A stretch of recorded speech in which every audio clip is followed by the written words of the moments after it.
Това ти пълна душата. Намираме се на Бекови скали. Планината е Родопа. Наблизо е село Равногор.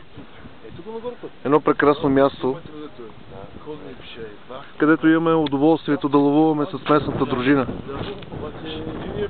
Долу в ниското е язовир Антон Иванов. Страхотна красота. Нещо уникално е тук. Просто трябва да дойде човек и да зарее поглед във всичко наоколо.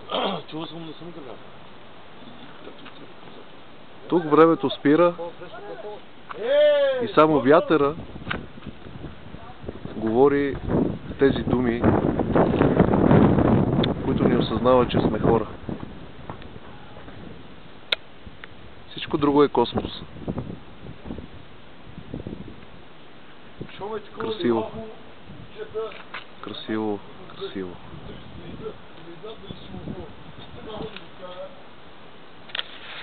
Наслука.